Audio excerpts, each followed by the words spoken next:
오늘 우리에게 주시는 하나님 말씀은 출애굽기 38장 1절에서 20절까지 말씀이 되겠습니다. 구약성경 출애굽기 38장 1절부터 20절까지 말씀을 저 한 절 여러분 한 절 교독합니다.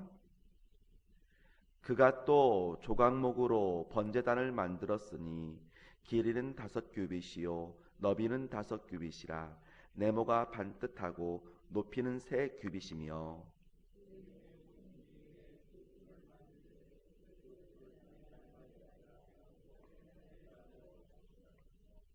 제단의 모든 기구 곧 통과 부삽과 대야와 고기 갈고리와 불 옮기는 그릇을 다 노스로 만들고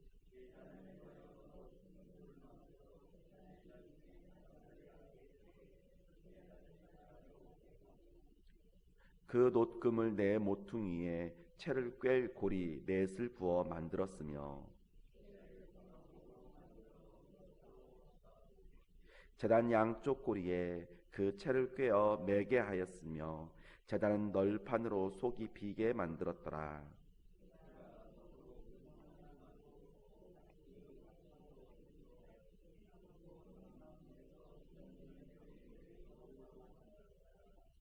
그가 또 뜰을 만들었으니 나무로 뜰의 남쪽에는 세마포 포장이 100규빗이라.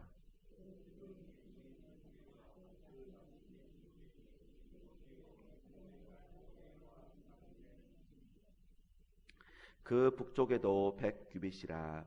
그 기둥이 스물이며 그 받침이 스물이니 노시오 기둥의 갈고리와 가름대는 은이며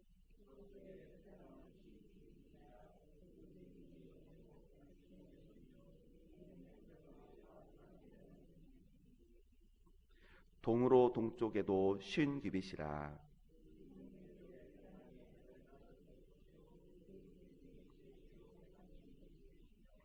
문 저쪽도 그와 같으니 뜰 문 이쪽 저쪽의 포장이 15규빗이요 그 기둥이 셋씩 받침이 셋씩이라. 기둥 받침은 노시요 기둥의 갈고리와 가름대는 은이요 기둥 머리 싸개는 은이며 뜰의 모든 기둥에 은 가름대를 꿰었으며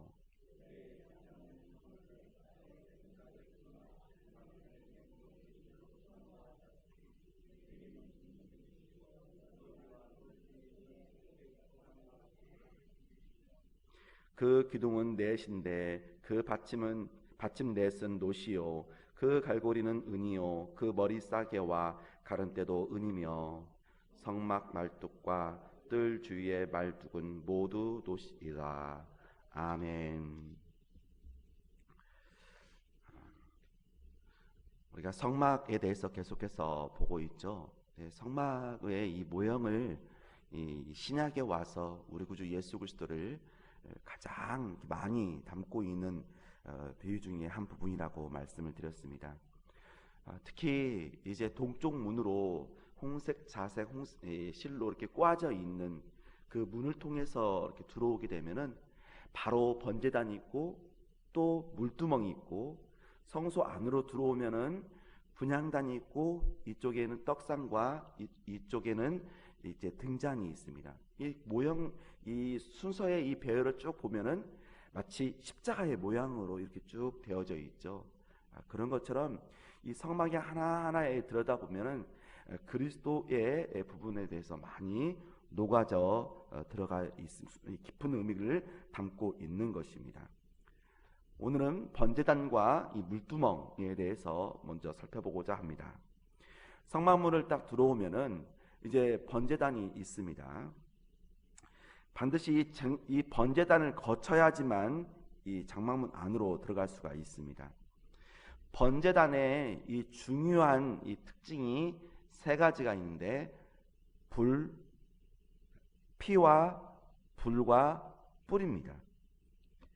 번제단은 죄인들이 죄를 용서받고 하나님 앞에서 다시 의롭게 되는 과정을 잘 보여주고 있는 것입니다. 죄인들은 재물을 가지고 와서 그것을 번제단 옆에서, 이제 그 번제단 들어오면 바로 번제단 있고 그 옆에서 재물을 잡는 제사장이 쭉 있고요. 거기에서 재물을 잡습니다.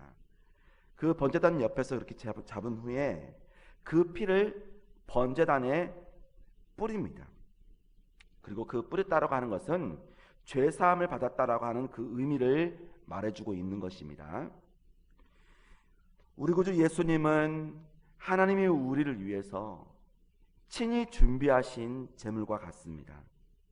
십자가에 달리신 예수님의 피가 우리에게 뿌려지면 하나님이 그 피를 보시고 우리의 모든 죄를 사해 주시는 것입니다. 그래서 번제단의 그러한 중요한 특징 중에 바로 피를 먼저 들 수가 있는 것이죠.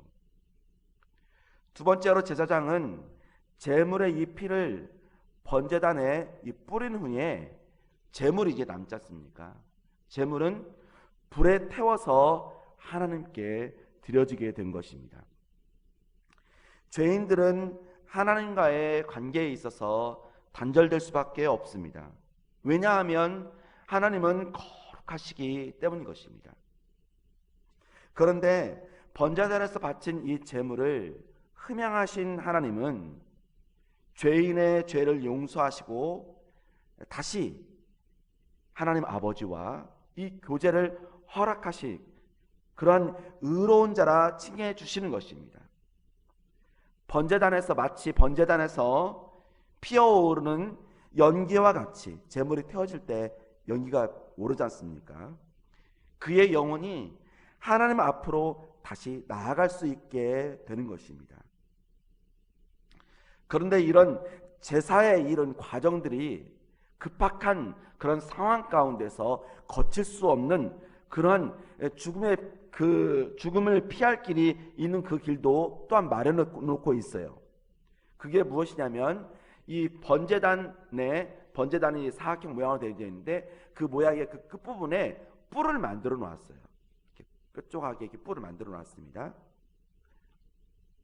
하나님은 이 번제단 이 네 모퉁이에 뿔을 만들도록 했는데 어떤 죄인이라도 아주 급박한 상황이 발생할 수 있지 않습니까?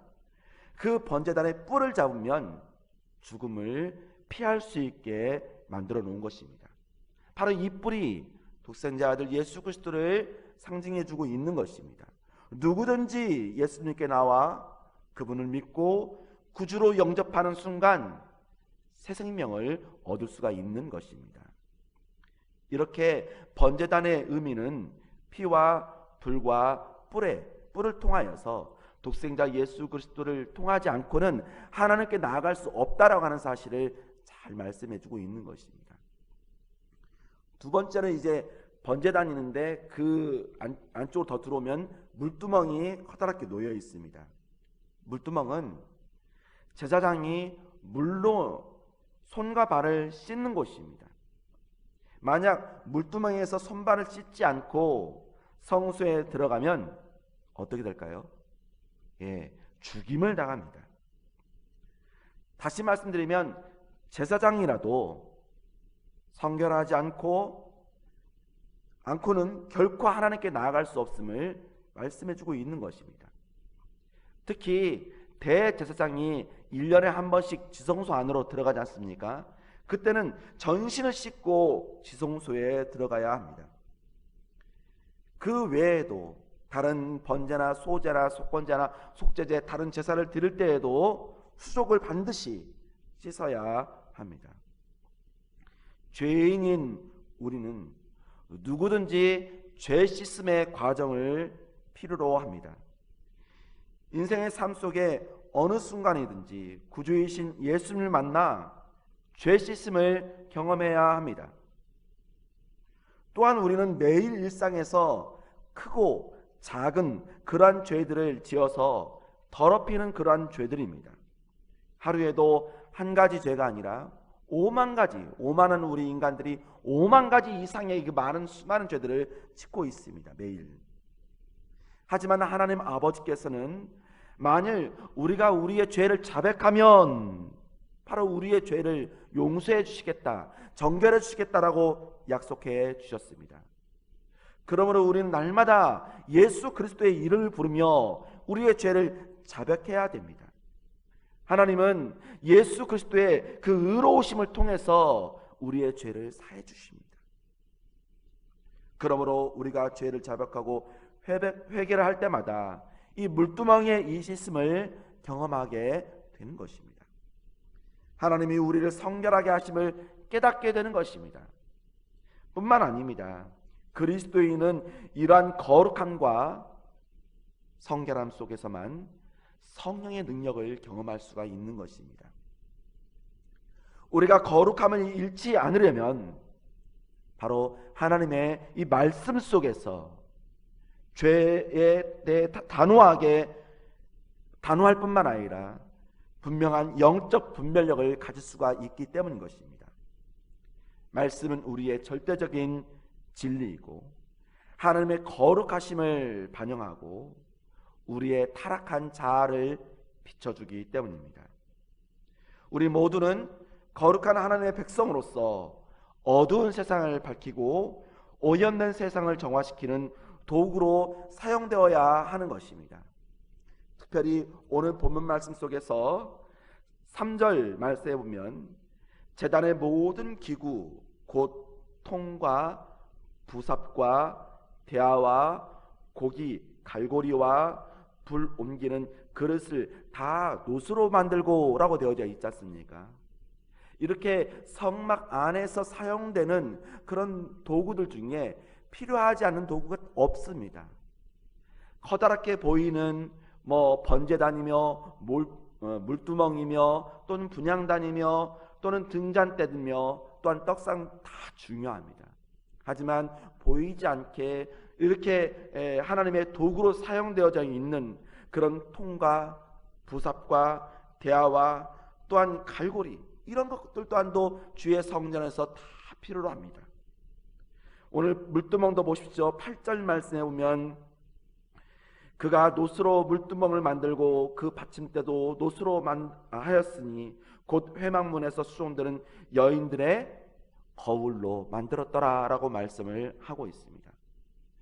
바로 그러한 성도들이 자그마한 그러한 헌신들이 모여서 그렇게 씻을 수 있는 거룩함의 물두멍이 만들어지고 있는 것처럼 우리 교회 공동체 안에도 각자의 그 거룩함으로 그리스도의 보배를 피로 씻으며 나아가야 합니다. 그래서 이 공동체가 정말 하나님의 백성들이 모여서 거룩한 모습을 밝힐 뿐만 아니라 오염된 세상을 정화시키는 귀한 도구의 헌신의 삶을 살아야 하는 것입니다. 결론입니다. 하나님은 우리의 죄를 해결하기 위하여서 당신의 아들을 제물로 삼아 주셨습니다. 그 피로 우리는 하나님의 자녀로 거듭났습니다.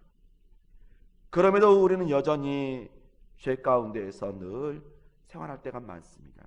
그럼 날마다 우리의 죄를 자백하고 회개함으로써 죄사함의 은혜를 경험할 뿐만 아니라 거룩하신 하나님의 백성으로서 성령의 능력 가운데서 오늘도 승리하는 복된 내가 저와 여러분 가운데 있기를 간절히 원합니다. 기도하겠습니다.